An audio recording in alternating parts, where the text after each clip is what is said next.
The Corpse on the Grating by Hugh B. Cave. It was 10 o'clock on the morning of December 5th when MS and I left the study of Professor Daimler. You are perhaps acquainted with MS. His name appears constantly in the pages of the Illustrated News, in conjunction with some very technical article on psychoanalysis or with some extensive study of the human brain and its functions. He is a psychofanatic, more or less, and has spent an entire lifetime of some 70-odd years in pulling apart human skulls for the purpose of investigation. Lovely pursuit. For some 20 years I have mocked him in a friendly, half-hearted fashion. I am a medical man, and my own profession is one that does not sympathize with radicals. As for Professor Daimler, the third member of our little triangle, perhaps if I take a moment to outline the events of that evening, the professor's part in what follows will be less obscure. We had called on him, MS and I, at his urgent request. His rooms were in a narrow, unlighted street just off the square, and Daimler himself opened the door to us. A tall, loosely built chap he was, standing in the doorway like a motionless ape, arms half extended. "I've summoned you, gentlemen," he said quietly, "because you two, of all London, are the only persons who know the nature of my recent experiments. I should like to acquaint you with the results." He led the way to his study, then kicked the door shut with his foot, seizing my arm as he did so. Quietly, he dragged me to the table that stood against the farther wall. In the same even, unemotional tone of a man completely sure of himself, he commanded me to inspect it. For a moment, in the semi-gloom of the room, I saw nothing. At length, however, the contents of the table revealed themselves, and I distinguished a motley collection of test tubes, each filled with some fluid. The tubes were attached to each other by some ingenious arrangement of thistles, and at the end of the table, where a chance blow could not brush it aside, lay a tiny phial of the resulting serum. From the appearance of the table, Daimler had evidently drawn a certain amount of gas from each of the smaller tubes, distilling them through acid into the minute phial at the end. Yet, even now, as I stared down at the fantastic paraphernalia before me, I could sense no conclusive reason for its existence. I turned to the professor with a quiet stare of bewilderment. He smiled. "The experiment is over," he said. "As to its conclusion, you, Dale, as a medical man, will be skeptical. And you," turning to MS, "as a scientist, you will be amazed. I, being neither physician nor scientist, am merely filled with wonder." He stepped to a long, square table-like structure in the center of the room. Standing over it, he glanced quizzically at MS, then at me. "For a period of 2 weeks," he went on, "I have kept on the table here the body of a man who has been dead more than a month. I have tried, gentlemen, with acid combinations of my own origination, to bring that body back to life, and I have failed. But," he added quickly, noting the smile that crept across my face, "that failure was in itself worth more than the average scientist's greatest achievement. You know, Dale, that heat, if a man is not truly dead, will sometimes resurrect him. In a case of epilepsy, for instance, victims have been pronounced dead, only to return to life, sometimes in the grave. I say, if a man be not truly dead, but what if that man is truly dead? Does the cure alter itself in any manner? The motor of your car dies. Do you bury it? You do not. You locate the faulty part, correct it, and infuse new life. And so, gentlemen, after remedying the ruptured heart of this dead man by operation, I proceeded to bring him back to life. I used heat. Terrific heat will sometimes originate a spark of new life in something long dead. Gentlemen, on the 4th day of my tests, following a continued application of electrical and acid heat, the patient—" Daimler leaned over the table and took up a cigarette. Lighting it, he dropped the match and resumed his monologue. "The patient turned suddenly over and drew his arm weakly across his eyes. I rushed to his side. When I reached him, the body was once again stiff and lifeless, and it has remained so." The professor stared at us quietly, waiting for comment. I answered him as carelessly as I could, with a shrug of my shoulders. "Professor, have you ever played with the dead body of a frog?" I said, softly. He shook his head silently. "You would find it interesting sport," I told him. "Take a common dry-cell battery with enough voltage to render a sharp shock. Then apply your wires to various parts of the frog's anatomy. If you are lucky and strike the right set of muscles, you will have the pleasure of seeing the dead frog leap suddenly forward. Understand, he will not regain life. You have merely released his dead muscles by shock and sent him bolting." The professor did not reply. I could feel his eyes on me, and had I turned, I should probably have found MS glaring at me in honest hate. These men were students of mesmerism, of spiritualism, and my commonplace contradiction was not over-welcome. "You are cynical, Dale," said MS coldly, "because you do not understand." "Understand? I am a doctor, not a ghost." But MS had turned eagerly to the professor. "Where is this body, this experiment?" he demanded. Daimler shook his head. Evidently he had acknowledged failure, and did not intend to drag his dead man before our eyes unless he could bring that man forth alive, upright, and ready to join the conversation. "I've put it away," he said distantly. "There is nothing more to be done, now that our reverend doctor here insisted in making a matter-of-fact thing out of our experiment. You understand, I had not intended to go in for wholesale resurrection, even if I had met with success. It was my belief that a dead body, like a dead piece of mechanism, can be brought to life again, provided we are intelligent enough to discover the secret. And by God, it is still my belief." That was the situation, then, when MS and I paced slowly back along the narrow street that contained the professor's dwelling place. My companion was strangely silent. More than once I felt his eyes upon me in an uncomfortable stare, yet he said nothing. Nothing, that is, until I had opened the conversation with some casual remark about the lunacy of the man we had just left. "You are wrong in mocking him, Dale," MS replied bitterly.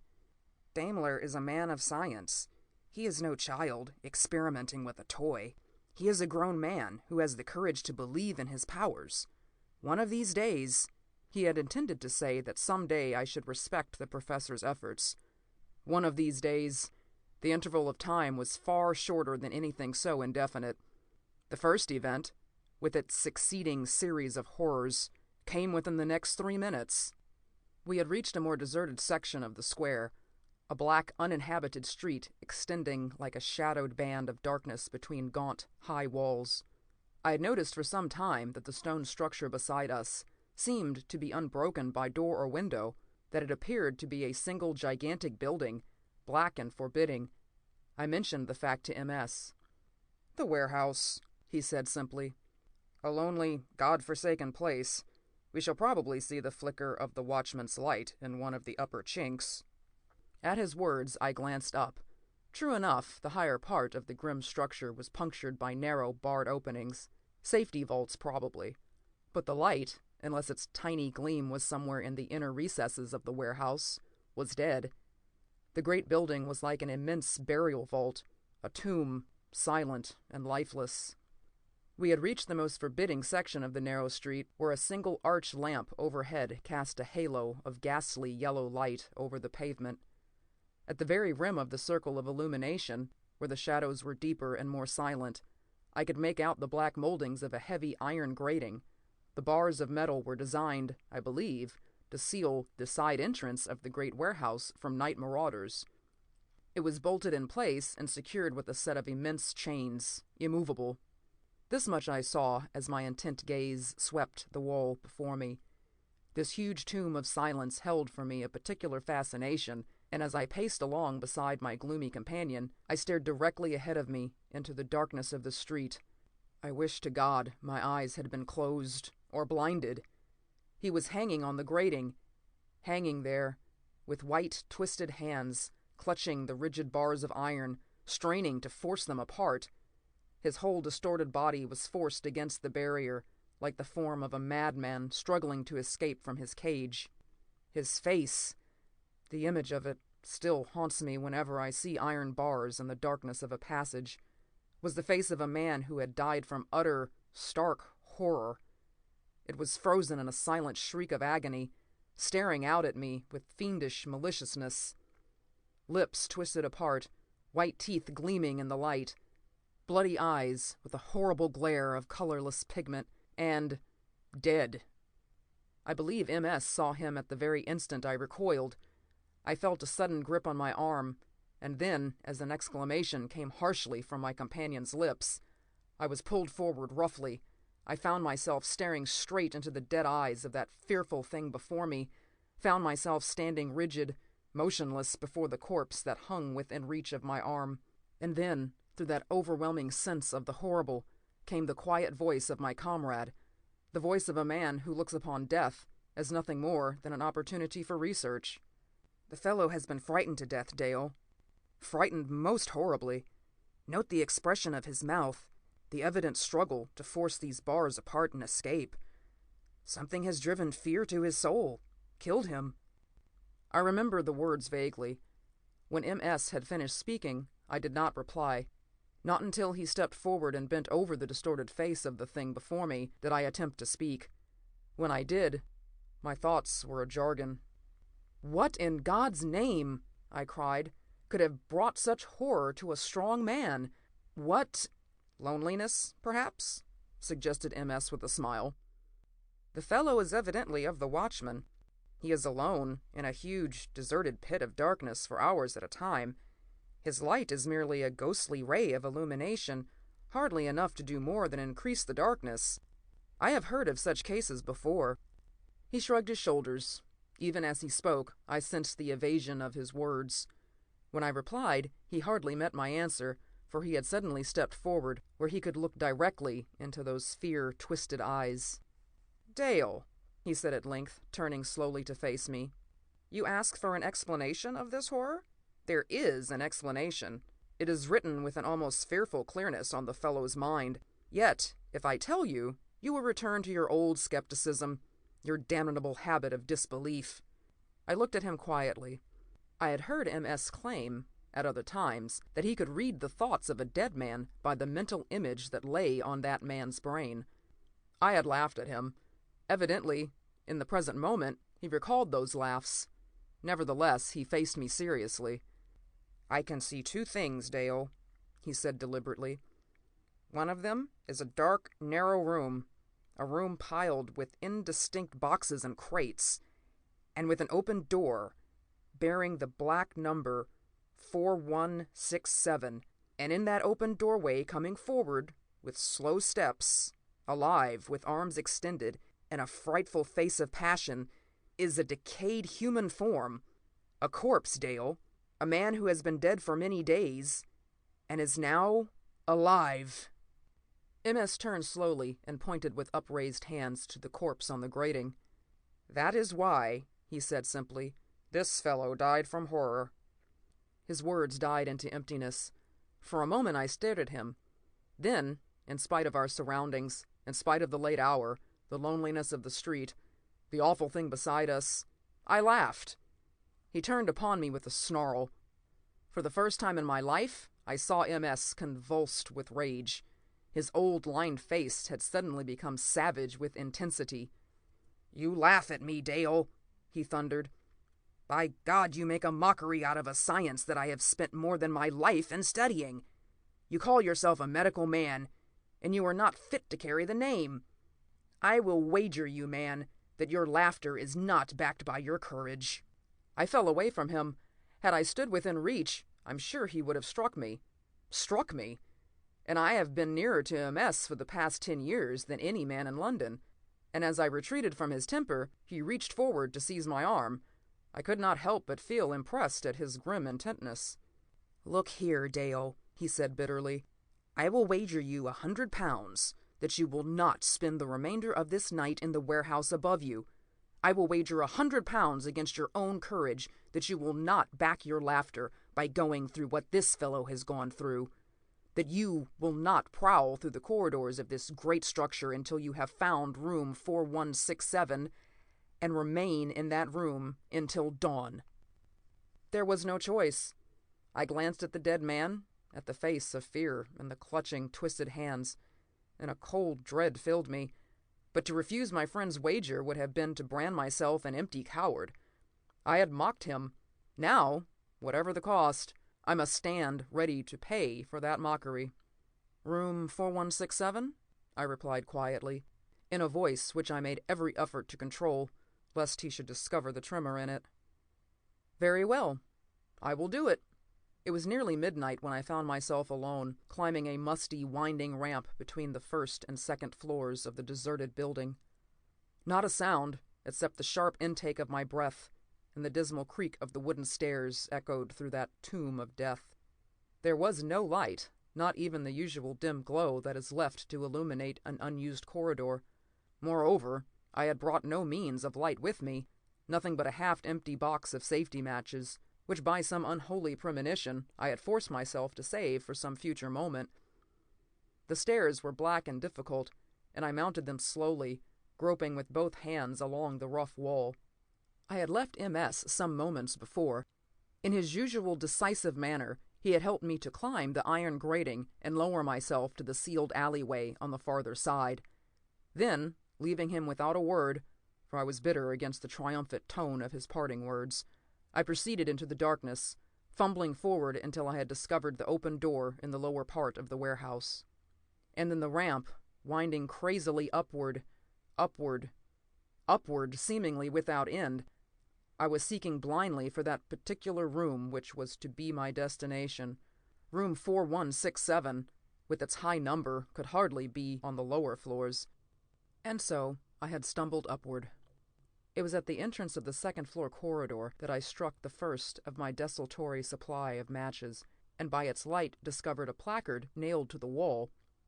The thing was yellow with age and hardly legible. In the drab light of the match I had difficulty in reading it, but as far as I can remember, the notice went something like this. Warehouse Rules. 1. No light shall be permitted in any room or corridor as a prevention against fire. 2. No person shall be admitted to rooms or corridors unless accompanied by an employee. 3. A watchman shall be on the premises from 7 p.m. until 6 a.m. He shall make the round of the corridors every hour during that interval, at 1/4 the hour. 4. Rooms are located by their numbers, the first figure in the room number indicating its floor location. I could read no further. The match in my fingers burned to a black thread and dropped. Then, with the burnt stump in my hand, I groped through the darkness to the bottom of the second ramp. Room 4167, then, was on the 4th floor, the topmost floor of the structure. I must confess that the knowledge did not bring any renewed burst of courage. The top floor. 3 black stair pits would lie between me and the safety of escape. There would be no escape. No human being in the throes of fear could hope to discover that tortured outlet, could hope to grope his way through the Stygian gloom down a triple ramp of black stairs. And even though he succeeded in reaching the lower corridors, there was still a blind alleyway, sealed at the outer end by a high grating of iron bars. Escape! The mockery of it caused me to stop suddenly in my ascent and stand rigid, my whole body trembling violently. But outside, in the gloom of the street, MS was waiting with that fiendish glare of triumph that would brand me a man without courage. I could not return to face him, not though all the horrors of hell inhabited this gruesome place of mystery, and horrors must surely inhabit it, else how could one account for that fearful thing on the grating below? But I had been through horror before. I had seen a man, supposedly dead on the operating table, jerk suddenly to his feet and scream. I had seen a young girl, not long before, awake in the midst of an operation, with the knife already in her frail body. Surely, after those definite horrors, no unknown danger would send me cringing back to the man who was waiting so bitterly for me to return.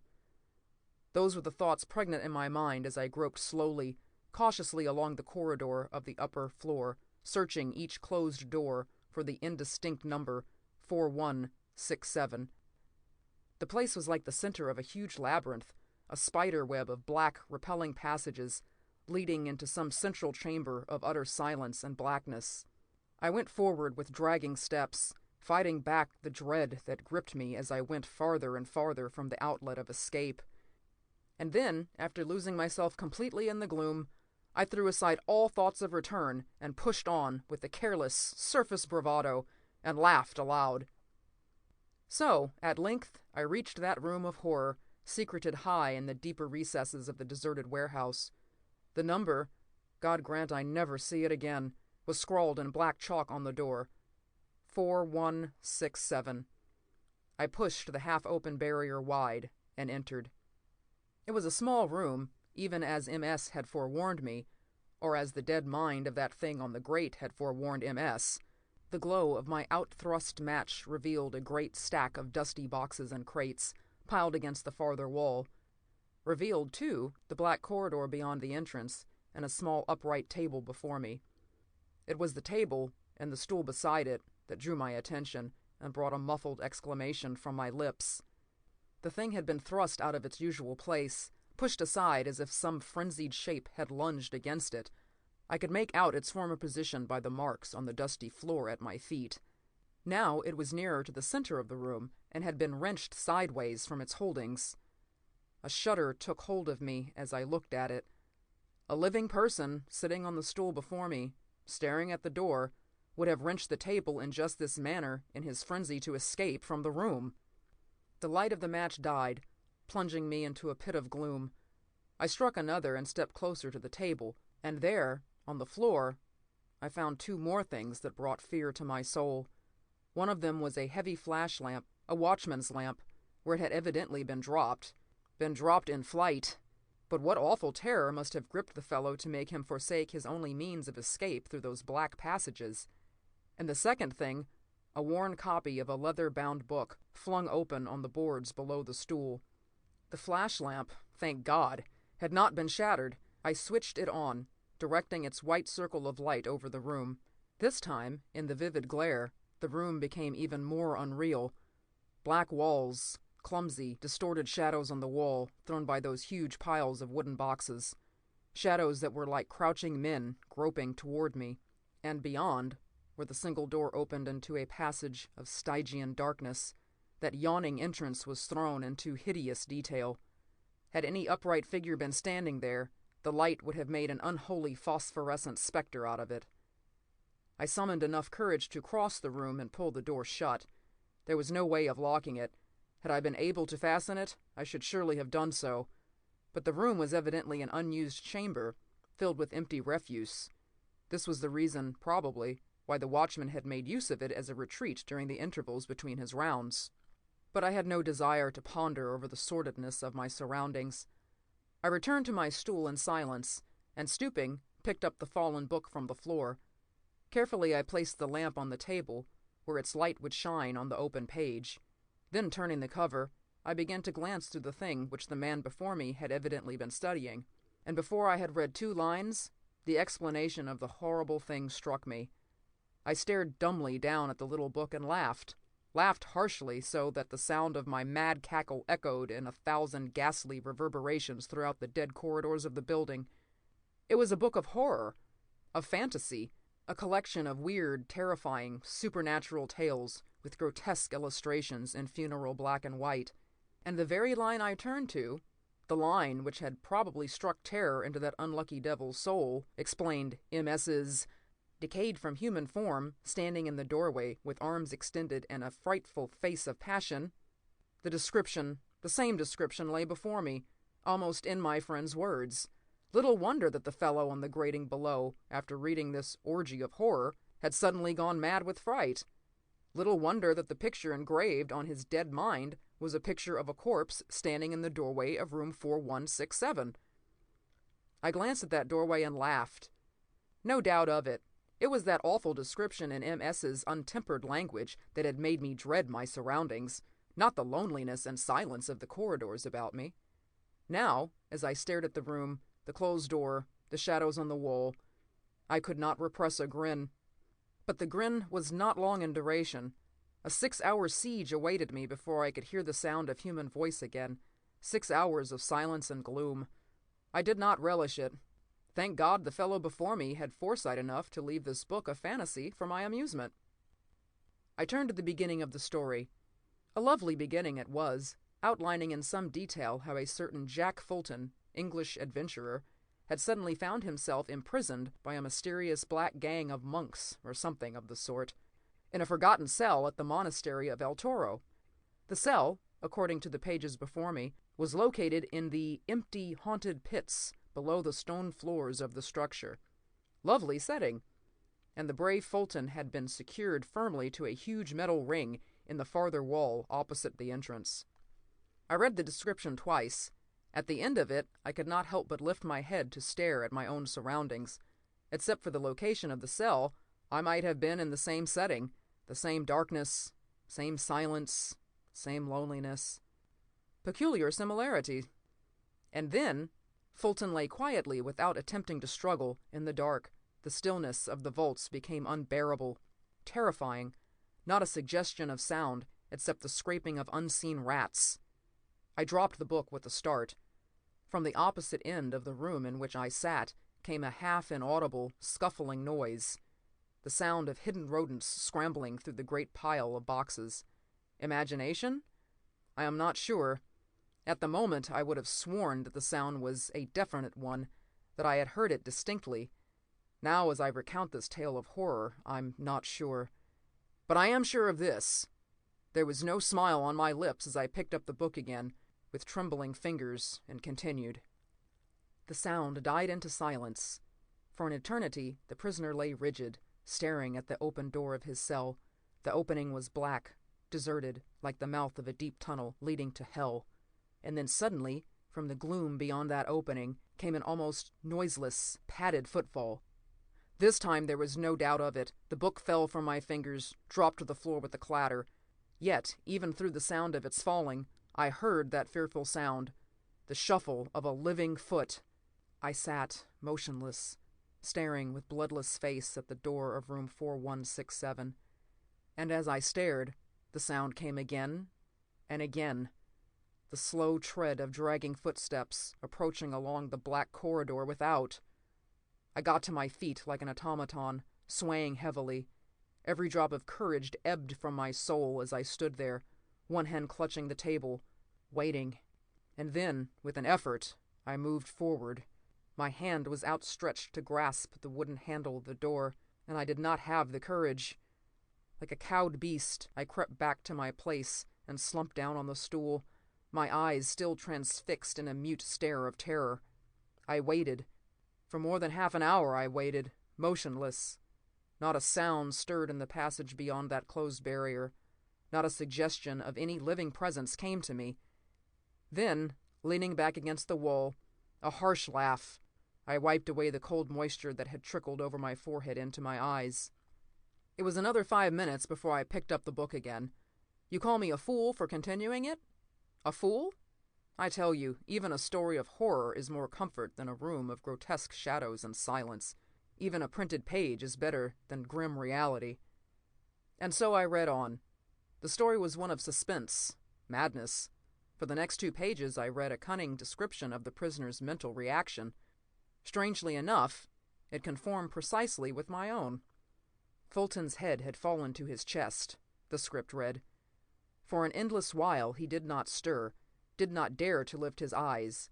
And then, after more than an hour of silent agony and suspense, the boy's head came up mechanically, and suddenly jerked rigid. A horrible scream burst from his dry lips as he stared like a dead man at the black entrance to his cell.